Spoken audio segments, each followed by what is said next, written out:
What's up guys, it's your boy, the Chat Kid, coming back at you with a new video. And today, I'm going to do a creepypasta vid, as you can tell by me recording with my phone. So anyways, today I've got a new one, a bit longer, but thankfully it's not the Jeff the Scars of Corruption level, which I am going to still do, even though it takes a while to finish. This one's called Anniversary. I'm trying to see who wrote it, but it's not saying on the creepypasta wiki. I should probably look on the actual creepypasta website. Oh well, if I find it, I'll tell you who made it. Alright, without any further ado, let's get right into this. Also, I don't have a chair. It broke.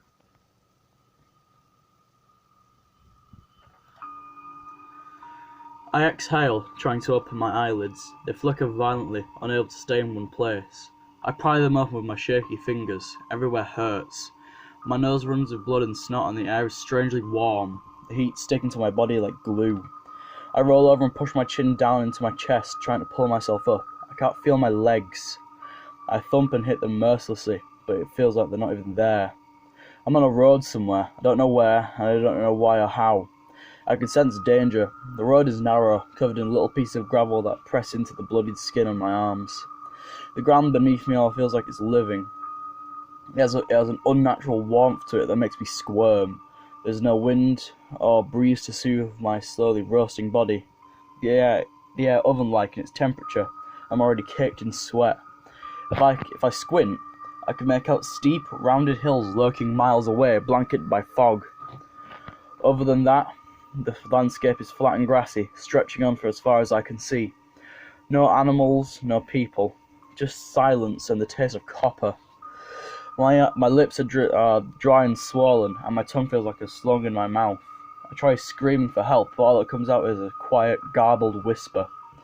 Around an hour passes, my vision fades in and out, and the blood slides down my throat, only to come gargling back up again. Its taste is putrid and sour, like acid.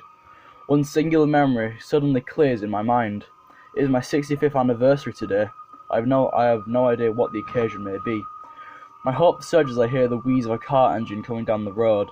A few seconds later, it rolls out of the fog, a navy blue Packard Clipper, its headlights beaming down at me like the light of God himself.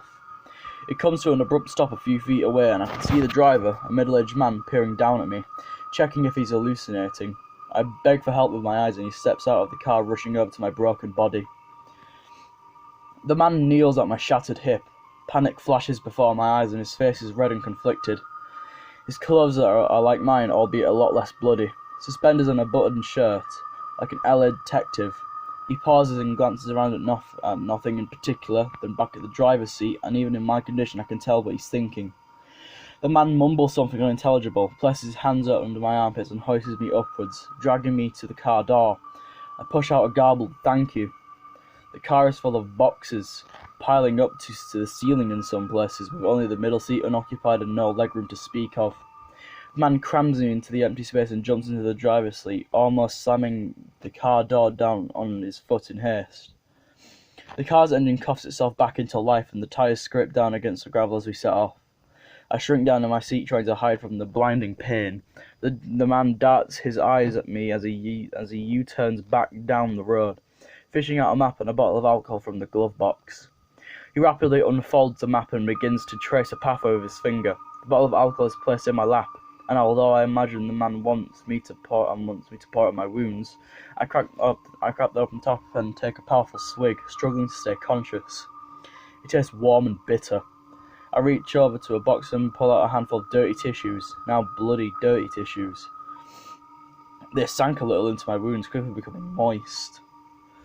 Neither of us have said anything to each other until the man finally decides to speak up. Put pressure on the wound, he mumbles. I almost don't hear him.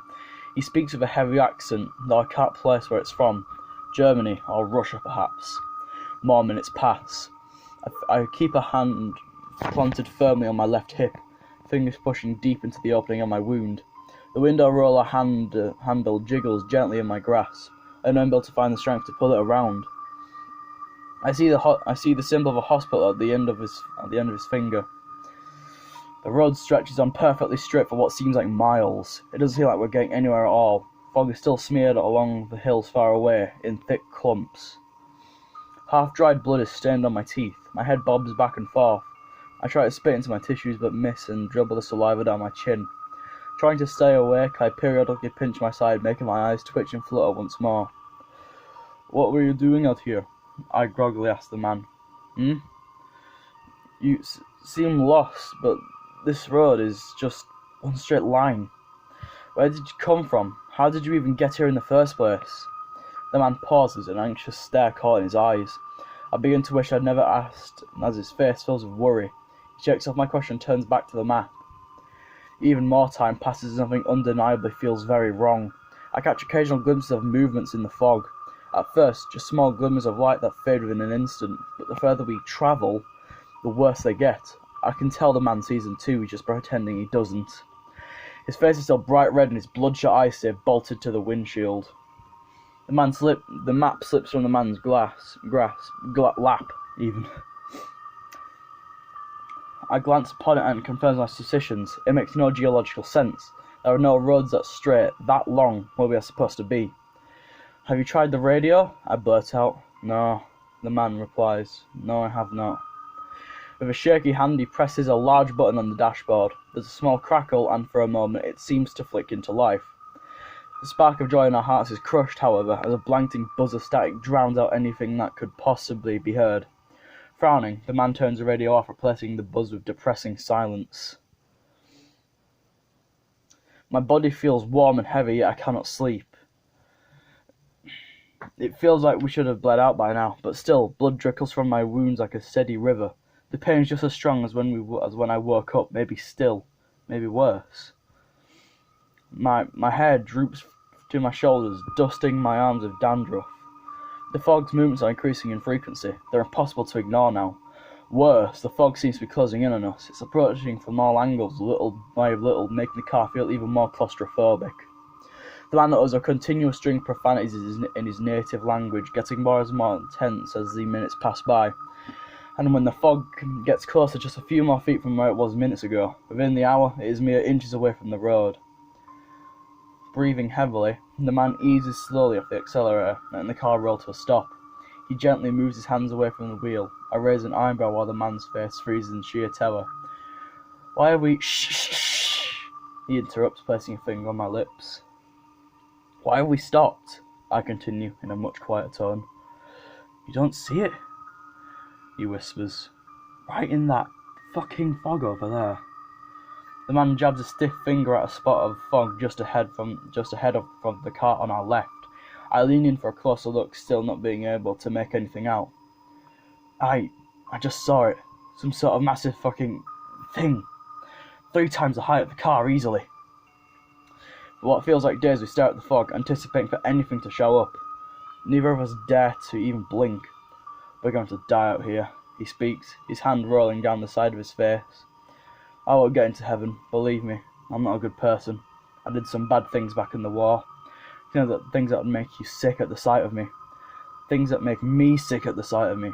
We tortured prisoners. We took innocent people away from their families and friends." Silent tears slowly roll down the man's face. "What about you? Got anything you'd like to confess?" He turns and stares deep into my eyes, like he's examining my soul. I stutter, struggling to form an answer. I ran over a young girl in the countryside once. Never told anyone. I was drunk, I think. I was speeding. I just left her there. Oh, God, she might not have... I shiver, and man turns back to face the wheel. Maybe we'll see each other again, in hell. My heartbeat pounds in my ears. The tension is unbearable. It feels like something's going to jump out at us at any moment. "Back it up." Finally, I speak. "What?" "Back it up. If there's something there, we'll go the other way. Better than just sitting here waiting to get eaten." The man nods and places a sweaty palm over the gear shift. For a moment, time seems to hang still. Nothing moves, not even the fog. An unholy screech ripples through my eardrums just as the car begins to reverse. I clap my hands on my head and scream, only managing to peek a glimpse out of the horrible apparition as it steps out of the fog on its bony, jagged feet and claws twisted around the car. The man spins the wheel hard, pressing his foot down. It stomps after us, making the ground tremble. My ears won't stop ringing, even when the screaming stopped and the figure disappeared back into the fog behind us. The creature appears before us on the road again, taking up too much space for us to avoid. The car almost swerves straight into the fog, instead flipping sideways as we hit the monster's foot like appendage. We tumble down the gravel road, our bodies bouncing off the car's interior. At some point, we lose momentum and come to a stop upside down.